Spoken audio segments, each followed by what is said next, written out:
బేహద్ పరం మహాశాంతి. బేహద్కే పరం పరం మహానాత్మలకు, జాగృతమైన దివ్య ఆత్మలకు, విశేషమైన పురుషార్థం చేస్తున్న శ్రేష్ఠ ఆత్మలకు, ఆత్మిక సోదరి సోదరులకు బాపూజీ దశరథభాయ్ పటేల్ తెలుగు ఛానల్కు స్వాగతం. మనము ఈరోజు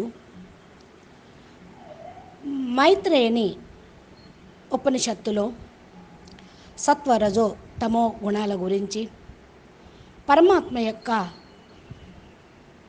సమీపంలోకి చేరుటకు వీటిని ఎలా తొలగించుకొని త్రిగుణాతీతంగా కావాలి, అసలు తమోగుణి స్టేజి యొక్క అవగుణాలు, రజోగుణం యొక్క అవగుణాలు ఏమేమి ఉన్నాయో మనం తెలుసుకున్నాము. 2 ఎపిసోడ్స్లో 2 భాగాల్లో భూతాత్మకు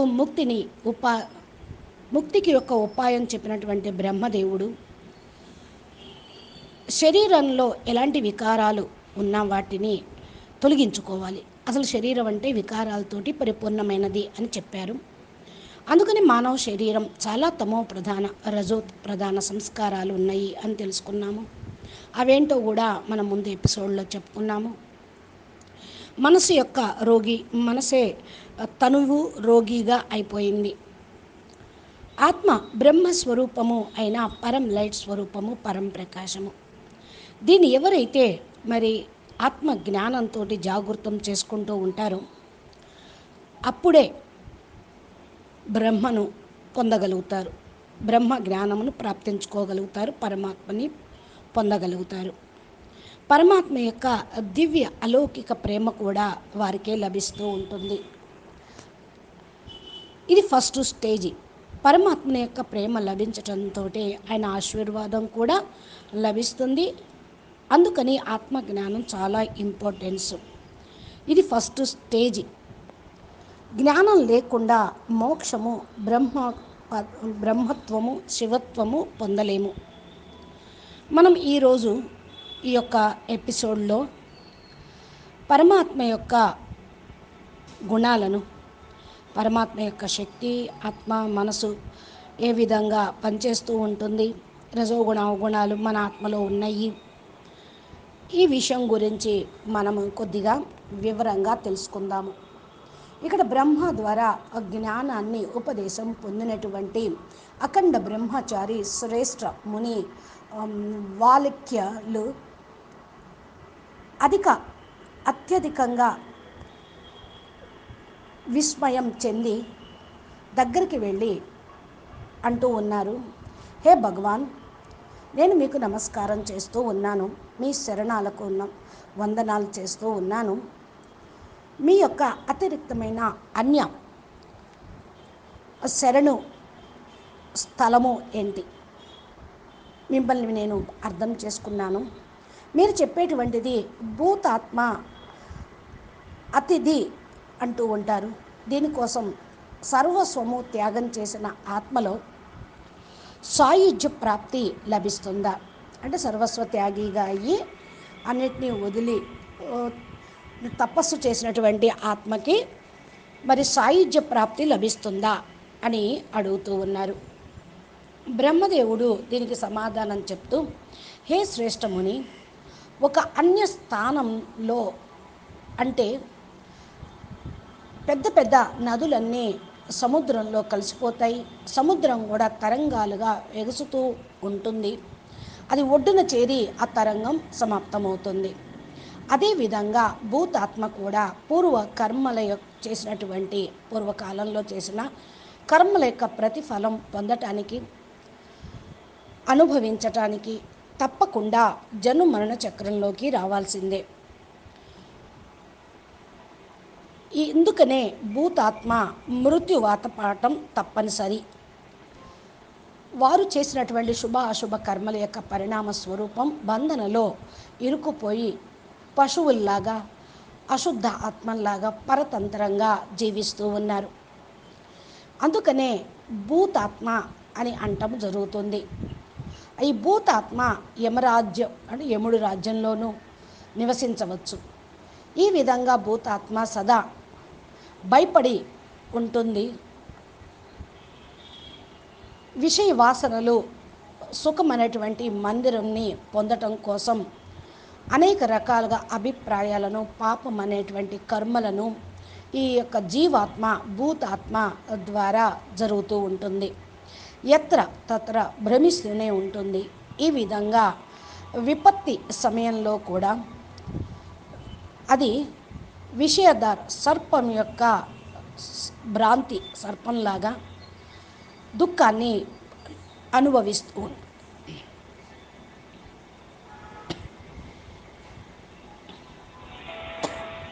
అంటే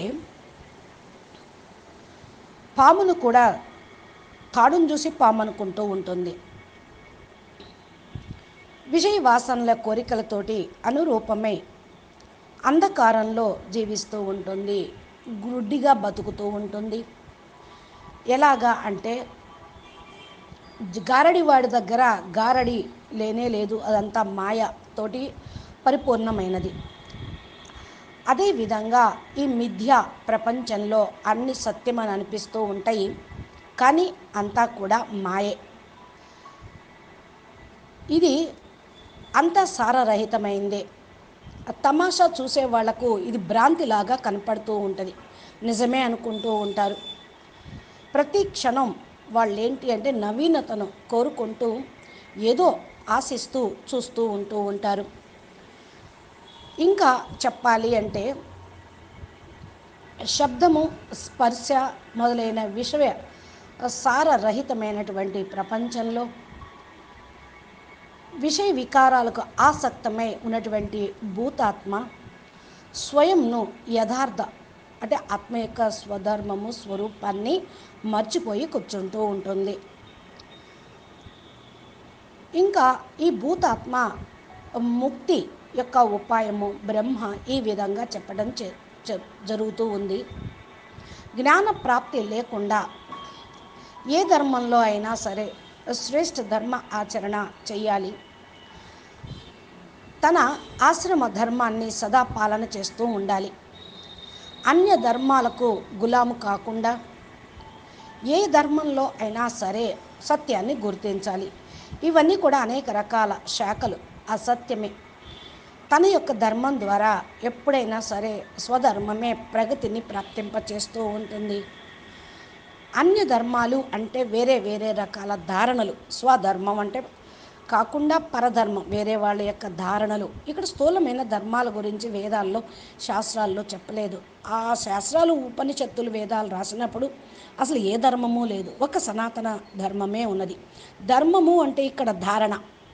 స్వయం మీరు ఏదైతే లక్ష్యం తీసుకొని మీ ఆత్మ కళ్యాణం కోసం ధారణ చేస్తూ ఉంటారో దాన్ని మీరు స్వయం చేస్తూ ఉండాలి, అంతేగాని ఇతరులను చూసి కాదు. ఇది పరధర్మం అవుతూ ఉంటుంది. పరధర్మం తప్పకుండా మరి పతనానికి తీసుకొని వెళ్తూ ఉంటుంది. వేదాల్లో దీన్ని అందుకే స్వధర్మం స్వర్గ సోపానం అన్నారు. పరిత్యాగం చేసేటువంటి వాడు, అన్నిటినీ వదిలేసి అడవుల్లో పోయి కూర్చునేవాళ్ళు ఆశ్రమి వాసి అని అనబడరు. ఏ వ్యక్తి అయితే ఆశ్రమ ధర్మాన్ని నిర్వర్తిస్తూ ఉంటారో, గృహస్థ ధర్మం, ఆత్మధర్మం, ఆధ్యాత్మిక ధర్మాన్ని నిర్వర్తిస్తూ ఉంటారో వాళ్ళే తపస్వీలు, వాళ్ళనే త్యాగి అని అంటూ ఉంటారు. వారి యొక్క ధ్యానము ఆత్మ లోపల ఉంటుంది. కానీ అన్నీ వదిలేసి మేము తపస్సు చేశామని వెళ్ళి కూర్చునేటువంటి వాళ్ళకి మరి ఆత్మ పైన ధ్యాస, ఏకాగ్రత అనేది కుదరదు. వాళ్ళు తపస్వీలు కాదు. ఈ కారణం వల్ల వారి యొక్క కర్మ శుద్ధంగా కాదు. తపస్సు కూడా మధ్యమ జ్ఞానంతో ఉపలబ్ధమైన కారణం వల్ల, జ్ఞాన ప్రాప్తి లభించని కారణం వల్ల వాళ్ళకు మోక్షము ఉండదు. ఎప్పుడైతే మనసును తన వశంలో చేసుకొని జ్ఞాన ప్రాప్తిని పొందుతూ ఉంటారో ఆత్మ తత్వాన్ని పొందగలుగుతూ ఉంటారు. ఆత్మ యొక్క ఉపలబ్ధంతో ప్రపంచం మొత్తాన్ని, ప్రపంచ సంసారమే సాగరంతో వాళ్ళు ముక్తిని పొందగలుగుతూ ఉంటారు. ఇక్కడ ఆశ్రమం అనే అంటే అర్థము ఆశ్రిత్ స్థిత్. ఏదైతే చైతన్యం అగ్ని లోపల స్థిరంగా ఉంటుందో తన యొక్క అగ్ని అనురూప ధర్మము ఏంటి, పాలన చేయటం. అంటే ఏదైతే అగ్ని, ఇక్కడ చైతన్యము అగ్ని అంటూ ఉన్నారు అంటే ఆత్మ సంబంధించిందన్నమాట. ఇది శరీరాన్ని మొత్తాన్ని పాలన ఎలా చేస్తూ ఉంటుందో, జలం లోపల వాయువు ఉంది. దాని యొక్క అనురూప ధర్మము అది పాలన చేస్తూ ఉంటుంది. ఈ విధంగా మానవుడు శారీరక స్థితి అంటే స్థూలమైన చైతన్యమైనటువంటి ఆత్మ యొక్క మానవ ధర్మాన్ని అంతర్గత స్థితి, కాలము, దేశము అనురూపంగా దాన్ని అనుసరించి పాలన చేస్తూ ఉంటే అది అసలైన ధర్మం, స్వధర్మం అవుతుంది. ఈ ధర్మాన్ని పాలన చేస్తూ తపస్సు చేస్తే కర్మశుద్ధి ద్వారా మోక్షానికి అధికారులుగా అవుతూ ఉంటారు. ఇక్కడ బ్రహ్మదేవుడు కొన్ని శ్లోకాల ద్వారా కూడా శ్రేష్ఠ ముని అనేటువంటి వాల్యక్యులకు చెప్పడం జరిగింది. ఏ విధంగా అగ్నిలో చెక్క తగలబడిపోయి అది అగ్నిని సమాప్తం చేస్తుంది. అగ్ని స్వయం తన స్థానాన్ని శాంతింపజేసుకుంటూ ఉంటుంది. అదేవిధంగా వృత్తులు ఎప్పుడైతే క్షయం అయిపోతాయో, అనగా ఆలోచనలు మరి సమాప్తం అయిపోతాయో, చిత్తం స్వయంగా తన యొక్క స్థితిలోకి శాంతంగా అయిపోతూ ఉంటుంది. అంటే ఉత్పత్తి స్థలంలోకి వెళ్ళి శాంతిస్తూ ఉంటుంది.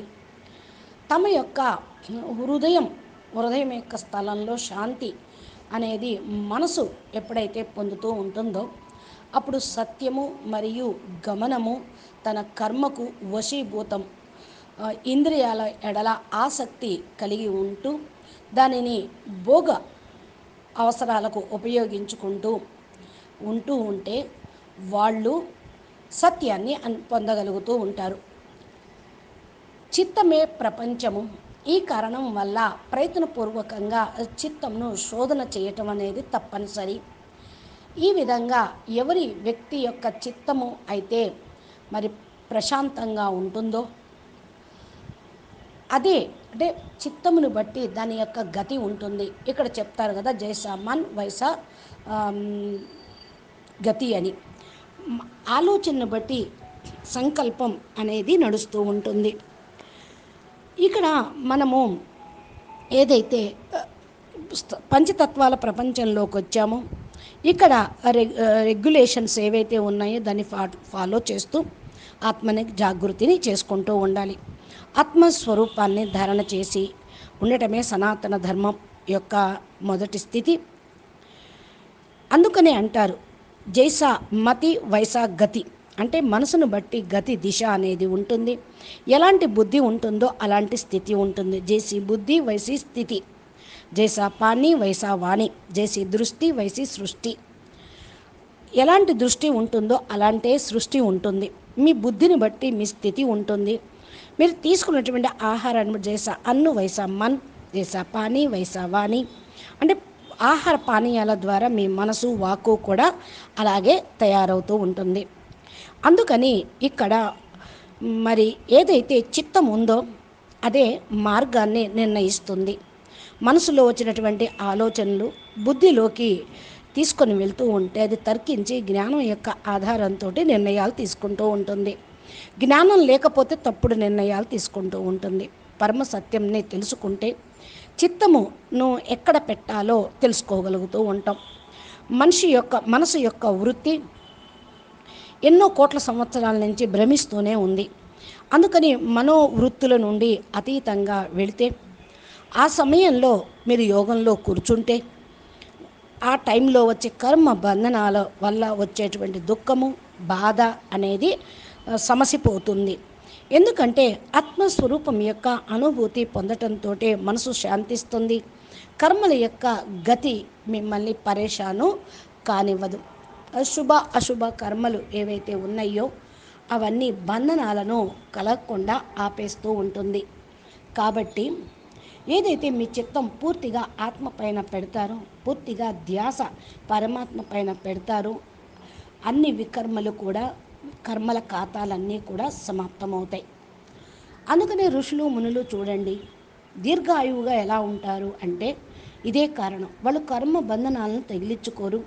వాళ్ళ చిత్తము ఎప్పుడూ కూడా ఆత్మస్వరూపంలో పరమాత్మ పైనే ఉంటుంది.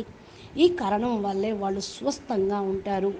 మరి అదేవిధంగా మనం బేహద్దు జ్ఞానంతో మరి మన బుద్ధికి అతీతంగా వెళ్తూ పరం శాంతి పరం సుఖం, పరం ఆనందం యొక్క అనుభూతిని మనము పొందాలి. పొందేది ఏంటి? ఇది మన లోపల ఉండే ఖజానాని. కాబట్టి ఈ ఖజానాని తెలుసుకోవాలి అని అంటూ ఉన్నారు. మానవుల యొక్క చిత్తము ఎంత అధికంగా విషయ వాసనలకు భోగంలో ఆసక్తమై ఉంటుందో అంతగా మరి బ్రహ్మని పరమాత్మని పొందటం కోసం ఆసక్తి కలిగిస్తే మరి ముక్తి ఎందుకు లభించదు? ఇది మిమ్మల్ని మీరు ప్రశ్నించుకోండి. శుద్ధమైన అశుద్ధమైనటువంటి రెండు స్థితులు ఉన్నాయి మనసుకి. కామనల యొక్క సంకల్పం నుండి యుక్తమైనటువంటి మనసు అశుద్ధమైపోతుంది. కామన రహితమైనటువంటి మనసు పరిత్యాగం చేసినప్పుడు ఆ మనసు శుద్ధిగా అవుతూ ఉంటుంది. కాబట్టి మనము ఇక్కడ తెలుసుకోవాల్సింది లయము విక్షేపరహిత మనసు పూర్ణ స్వరూపంలో స్థిరంగా ఉంటుంది. ఎప్పుడైతే మనోభావాలు కామనలు సమాప్తమైపోతూ ఉంటాయో పరంపదం స్వరూపం తప్పకుండా ప్రాప్తిస్తూ ఉంటుంది. ఎంతవరకైతే మనసు క్షయం కాదో అనగా మనసు సమాప్తం కాదో అంతవరకు హృదయం కూడా నిరోధించలేదు. ఇప్పుడు మనసులో ఉన్న ఆలోచనలు హృదయం నిరోధిస్తూ ఉంటుంది అంటారు. బుద్ధి తర్కించి నిర్ణయం తీసుకుంటూ ఉంటుంది. అయితే ఇదే జ్ఞానము మోక్షం యొక్క సారం. చిత్త వృత్తి నిరోధ అని అంటూ ఉంటారు. ఇంకా వేరే అన్య గ్రంథాల్లో కూడా దీని గురించి చాలా విస్తారంగా చెప్పడం జరిగింది అని అంటూ ఉన్నారు బ్రహ్మదేవుడు. సమాధి ద్వారా ఎవరి యొక్క మనసు ఇక మురికి పరేషానుగా లేకుండా చేసుకోగలుగుతూ ఉంటుంది. అంటే ఏంటి సమాధి స్టేజీ అంటే? వీటన్నిటినీ విలీనం చేసుకోవటం, ఆత్మ లోపల విలీనం అయిపోవటం, చిత్తమే ఆనందానుభూతిని పొందగలుగుతుంటుంది. అప్పుడు అంతవరకు దాని వర్ణన వాణి ద్వారా చేయటమే కానీ సమర్థ స్థితి అనేది లభించదు. కాబట్టి ప్రతి ఒక్కరూ కూడా అంతఃకరణ ద్వారా గ్రహించాల్సినటువంటి విషయం ఇది. కనుక అది ఎలా లయమైపోతుంది అంటే జలంలో కలిసిపోతుంది. ఇప్పుడు ఆత్మ శరీరం వదిలేసింది అనుకోండి, పంచతత్వాలు పంచభూతాల్లోకి వెళ్ళిపోతాయి అని అంటూ ఉంటారు. మన శరీరంలో పంచభూతాలు ఉన్నాయి. ఇవి పంచభూతాల్లోకి వెళ్ళిపోతాయి అంటే మట్టిలో కలిసిపోతుంది, నీళ్ళల్లో కలిసిపోతుంది, అగ్నిలో కలిసిపోతుంది, ఆకాశంలో విలయమైపోతుంది అని అంటూ ఉంటారు. అదే అన్ని భిన్న రూపాల్లో అనేది ఏమీ ఉండదు. ఆకాశం వెళ్ళి వాయువులో కలవదు, ఆకాశంలోనే కలుస్తూ ఉంటుంది. అదేవిధంగా చిత్తము ఏదైతే ఆత్మలో ఉందో అది ఆత్మ లోపలే విలీనం అయిపోతుంది. ఆత్మలోనే కదా ఉన్నది. ఏదైతే పురుష్ అనగా ఆత్మ అప్పుడు ముక్తి అనేది పొందగలుగుతూ ఉంటుంది. మనసే మానవుడికి బంధన కలిగిస్తూ ఉంటుంది, కర్మబంధనాన్ని. ఈ మనసే మోక్షానికి కారణం కూడా అవుతుంది. విషయ వికారాల్లో ఆసక్తమైనటువంటి మనసు బంధనకు కర్మ బంధనాలను తగిలించుకుంటూ ఉంటుంది. ఎప్పుడైతే వికారాల రహితమైనటువంటి స్థితి ఉంటూ అనాసక్తి స్టేజ్లో ఉంటామో, విషయ వాసనల మీద ఆసక్తి లేకుండా ఉంటుందో ఆ మనసే ముక్తికి కారణం అనేది అయిపోతూ ఉంటుంది అని బోధిస్తూ ఉన్నారు. ఇటువంటి సమయంలోనే ఈ విధంగా ప్రశంసయుక్తంగా కౌత్సాయని ఋషి కూడా చెప్తూ, నువ్వు బ్రహ్మవి, విష్ణువి, నువ్వే రుద్రుడివి, నువ్వే ప్రజాపితవి, నువ్వే అగ్నివి, నువ్వే వరుణవి, నువ్వే వాయువువి, నువ్వే ఇంద్రుడివి, నువ్వే నిశాకర్ అంటే చంద్రుడివి కూడా నీవే అని చెప్తూ ఉన్నారు. నీవే మనువువి, నువ్వే యముడివి, నువ్వే పృథ్వీవి, నువ్వే అచ్యుత్ అంటే కృష్ణుడి యొక్క పేరు. అచ్యుతం కేశవం నారాయణం అంటూ ఉంటారు కదా, అదే నువ్వు అయిపోతావు. ఎప్పుడు నీ మనసు విషయ వికారాల రహితంగా ఉంటూ వాటితోటి అనాసక్త స్టేజ్ కలిగి ఉంటారు. దీని యొక్క ఆత్మ ఆ స్టేజ్కి స్వాభావికంగానే వెళ్ళిపోతూ ఉంటుంది. ఇప్పుడు ఈ విషయం విన్న తర్వాత ఆయన అంటాడు, హే సర్వేశ్వర, మీకు నమస్కారాలు. మీకు సంపూర్ణ విశ్వ ఆత్మగా మిమ్మల్ని నేను కొనియాడుతూ ఉన్నాను. విశ్వం సమస్త కార్యక్రమాలు చేసేది పరమాత్మయే. అందరినీ మరి భరించేది పోషించేది కూడా ఈశ్వరుడే. అన్ని రకాల మాయలను ధారణ చేసి సర్వత్రా విశ్వ క్రీడ అనేటువంటి ప్రేమలో ఉండేది కూడా తండ్రే, ప్రభువే. మరి ఎలా తెలుసుకోవటం ఈ మాయని అని అంటే, ఏ శాంత ఆత్మ వాలే అంటూ, ఏ శాంతి పొందినటువంటి ఆత్మ నీకు నమస్కారాలు అంటూ ప్రాణాల్లోకి వెళ్ళకుండా యోగ్యమైనటువంటి ఆది అనంత రహితంగా ఉన్నటువంటి పరమాత్మకు వందనము అని చెప్తూ ఉన్నాడు. ఇక్కడ మనం తెలుసుకోవాల్సింది, సృష్టి రచనకి పూర్వము ఈ భూతాత్మ కేవలం అంధకారంలో అజ్ఞానం అనే దాంట్లో ఉన్నది.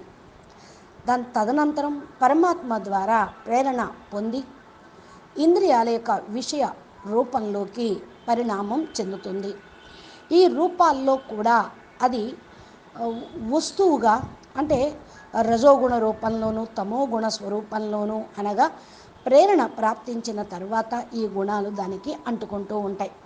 తమో గుణంలో ప్రకటితమవుతూ ఉంటుంది. సత్వగుణము సతోగుణం వైబ్రేషను వాతావరణం సాంగత్యంతో ఆ గుణాలు ప్రకటితమవుతూ ఉంటాయి. అంటే ప్రేరణ సత్వగుణానికి మరి సత్వ గుణాల సహితంగా ఇవి చైతన్యవంతం అవుతూ ఉంటాయి. భూత ప్రాణుల్లో క్షేత్రజ్ఞుడు అనగా ఆత్మ జీవుడు స్థిరంగా ఉంటూ ఉంటారు. అది పరమాత్మని యొక్క అంశయే. ఈ సంకల్పయుక్తమైనటువంటి ఆధ్య దృఢ నిశ్చయం అనేది కలిగి అహంకార రూపంలో నేను అనేది రానియకుండా సమస్తము పరమాత్మవే అనుకున్నప్పుడు, ఆయనే ప్రజాపతి అనుకున్నప్పుడు గుర్తించగలుగుతుంటారు పరమాత్మని. బ్రహ్మ విష్ణు రుద్రుడు పరమాత్మని యొక్క అంశలే. అన్నిటికంటే గొప్పది శ్రేష్టమైనటువంటి శరీరం పరమాత్మ ఈ 3 రూపాల్లో విభజించబడి ఉంటుంది. రజో గుణమైనది బ్రహ్మ అని అంటూ ఉంటారు. తమో గుణ అంశ వినాశకారి కనుక రుద్రుణ్ణి తమో గుణము అని, సతో గుణ అంశ అనేది విష్ణువుని చెప్తూ ఉంటారు. ఈ కారణం వల్ల ఒక్క పరమాత్మే 3 రూపాల్లో అష్ట వసువుల లోపల కూడా విభజించబడ్డారు. బ్రహ్మ విష్ణు రుద్రుడు అష్ట వసువుల్లోకి రూపాంతరం జరిగింది. తర్వాత 12 ఆదిత్యుల రూపంలో కూడా పరమాత్మ చేరిపోతూ ఉన్నారు. ఇలాగా అన్గినత్ రూపంలో, అనగా లెక్కలేని అసంఖ్యాకమైన ప్రపంచంలోని మానవుల రూపంలో ఆయన యొక్క అంశ వెళ్ళిపోతూ ఉంటుంది. ఈ విధంగా అద్భుతంగా అయినటువంటి ఈ సృష్టి భూత ప్రాణులు స్థిరంగానే ఉంటాయి. సమస్త ప్రాణులు యొక్క అధిష్టాత పరమాత్మయే. ఈయన లోపల ఉన్నారు, బయట ఉన్నారు. అంతరాత్మగాను బాహ్య రూపంలో విద్యమానై ఉంటూ ఉంటారు. ఇదే చాలా అద్భుతమైనటువంటి విషయము. ఇక మరి బేహద్దు ఆత్మలు ఏదైతే మనము పరం శాంతి పరం సుఖం ఆనందం అనుభూతి పొందాలి అంటే మన లోపల ఉన్న ఖజానాని మనం తెలుసుకోవాలి. మనము శాంతిగా ఉంటేనే ప్రపంచం కూడా పరం శాంతిమయం అవుతూ ఉంటుంది. కొంతమంది అంటూ ఉంటారు, మాకు యోగం కుదరటం లేదు అని. ఎందుకు కుదరటం లేదు అంటే, మీ మనసులో ఎప్పుడు రోగము, శరీరం రోగం, మానసిక రోగం, చింత, టెన్షన్లు, ఈ వ్యాకులత ఉంటే మరి ఎలా యోగం కుదురుతుంది? మనసు బ్రహ్మ పైన జోడిస్తేనే కదా, పరబ్రహ్మ పరమేశ్వరుడితో జోడించటమే యోగం కదా. మరి జీవితంలో బ్రహ్మ ప్రాప్తిని పొందాలి అంటే చిత్తమును స్థిరంగా ఉంచాలి, ఆసక్తులు లేకుండా ఉండాలి. ఇదే మనం రోజు చెప్పుకుంటున్న ఉపనిషత్తుల శాస్త్రాలలో ఉన్నటువంటి క్యారెక్టర్స్ ద్వారా గొప్ప రహస్యాలను, ఎవరైతే త్యాగము తపస్సుతోటి పరమ పదముని పొందారో వాళ్ళ గురించి అర్థం చేసుకుంటూ ఉన్నాం. పతనమైన వాళ్ళ గురించి కూడా తెలుసుకున్నాం. వారి బుద్ధి మరి తమో గుణ స్టేజ్కి అహంకారం వస్తే పతనమయ్యారు అని కూడా తెలిసింది. ఎప్పుడైతే ఇటువంటివన్నీ మీరు వినటంతో మీ బుద్ధి వికసిస్తూ ఉంటుంది. ఇది చూడండి, వేదాలు, శాస్త్రాలు, ఉపనిషత్తులు ఉన్నాయి, వేదాలు ఉన్నాయి. ఇవి సత్యయుగంలో ఉన్నాయి. అంటే ద్వాపరయుగంలో కృష్ణావతారం కూడా రాలేదు, గీతా జ్ఞానం కూడా చెప్పబడలేదు. అప్పుడు ఈ జ్ఞానం యొక్క ఆధారంతో ఎవరెవరు అంటే ఋషులు మునులు ఎన్నెన్ని సాధించారో, ఎంత అధోగతిగా ఉన్నటువంటి మానవుల్ని ఊర్ధ్వగతిలోకి తీసుకొని వెళ్ళారు, కర్మల యొక్క గుహ్య రహస్యాన్ని తెలిపి విషయ వికారాల నుండి మానవుల్ని విముక్తులు ఎలా చేశారో కూడా మనము తెలుసుకుంటూ ఉన్నాం. అందుకని దేవతలు కూడా బ్రహ్మ జ్ఞానాన్ని అర్థం చేసుకోవటానికి మనుష్య రూపంలో భూమి మీదకి వస్తారు. ఇంద్రుడికి బ్రహ్మహత్య పాతకం చుట్టుకున్నప్పుడు 1000 సంవత్సరాలు భూమి మీద ఉండి తపస్సు చేశారు అన్నారు. మరి స్వర్గలోకంలో ఉండి తపస్సు చేయలేదే, ఇది కర్మ భూమి. కాబట్టి దేవతలు మనసు చిత్తము కూడా మాయ లోపలే ఉంటూ ఉంటుంది. మీకు దేవతల యొక్క చరిత్రలు కూడా తెలుసు. భోగనా శరీరంతో వాసనలు కలిగే ఉంటూ ఉంటారు. వాటిని తొలగించుకోవాలంటే మనుష్య రూపంలోనే రావాల్సిందే. బ్రహ్మ జ్ఞానం పొందటానికి వీళ్ళు తపస్సు చేస్తూ ఉంటారు. ఇక స్వర్గంలో అంటారా, స్వర్గ సుఖాలు అనుభవించిన దేవతలు బుద్ధి వక్రంగా ఉన్న కారణం వల్ల మానవులు వనువచ్చు 84 లక్షల చక్రాల్లో తిరుగుతూ ఉండవచ్చు. ఇక మనుషులు అయినా సరే, పెద్ద గొప్పవాళ్ళైనా తపస్వీలైనా సరే స్వర్గలోకానికి వెళ్ళి మళ్ళీ వాళ్ళ పుణ్యకర్త క్షీణించడంతో భూమి మీదకి వచ్చి మళ్ళా విషయ వాసనలతోటి జనమండ చక్రంలోకి వస్తూ ఉంటారు. కాబట్టి మన మనసును చిత్తమును పరమాత్మ యందు పరబ్రహ్మ యందు ఆసక్తమైతే ప్రపంచంలో ఏ మాయ మిమ్మల్ని కష్టపెట్టదు. మాయ గొప్ప స్ట్రాంగ్గా ఉన్నది. ఎందుకని అంటే ఈ యొక్క భూలోకం మొదలుకొని బ్రహ్మలోకం వరకు కూడా పూర్తిగా మాయ ప్రపంచమే. మహామాయ సూక్ష్మ జగత్తులో ఉందని కూడా బాపూజీ చెప్పారు.